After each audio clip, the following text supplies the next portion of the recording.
बहुत समय पहले की बात है। एक गंगा नदी के किनारे एक बड़ा सा जामुन का पेड़ था। उस पेड़ पर एक बंदर रहता था। वो बंदर बहुत ही होशियार और दयालु था।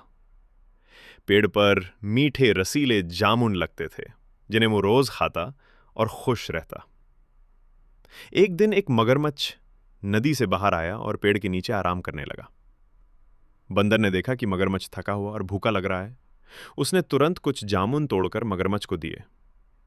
मगरमच्छ ने पहली बार ऐसे मीठे फल खाए थे। वो बहुत खुश हुआ और बंदर का धन्यवाद किया। धीरे धीरे मगरमच्छ और बंदर की दोस्ती हो गई। हर दिन मगरमच्छ आता और बंदर उसे जामुन खिलाता। दोनों बातें करते, हंसते और समय बिताते। एक दिन मगरमच्छ ने सोचा कि मेरी पत्नी को भी इतने स्वादिष्ट जामुन खाने चाहिए। वो बंदर से कुछ जामुन लेकर अपनी पत्नी के पास गया।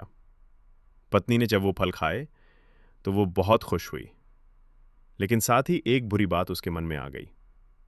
उसने मगरमच्छ से कहा, अगर ये फल इतने स्वादिष्ट हैं तो सोचो उस बंदर का दिल कितना मीठा होगा। अगर तुम मुझे उस बंदर का दिल लाकर दो तो मैं बहुत खुश हो जाऊंगी।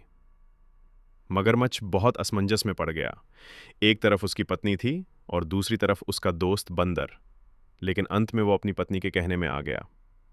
अगले दिन वो पेड़ के पास गया और बंदर से बोला, मित्र, मेरी पत्नी तुम्हारे स्वादिष्ट फलों की बहुत प्रशंसा करती है। वो तुम्हें घर बुलाना चाहती है। बंदर सीधा साधा था, लेकिन थोड़ा सोचने वाला भी था। उसने कहा, मैं तो तैर नहीं सकता। मगरमच्छ ने कहा, कोई बात नहीं, तुम मेरी पीठ पर बैठ जाओ, मैं तुम्हें पार ले चलूंगा। बंदर खुशी खुशी मगरमच्छ की पीठ पर बैठ गया। लेकिन जब वे नदी के बीच में पहुंचे तो मगरमच्छ बोला, मित्र क्षमा करना, मुझे तुम्हारा दिल चाहिए। मेरी पत्नी चाहती है कि मैं उसे तुम्हारा दिल ले जाऊं। बंदर चौंक गया, लेकिन घबराया नहीं। वो बहुत चालाक था।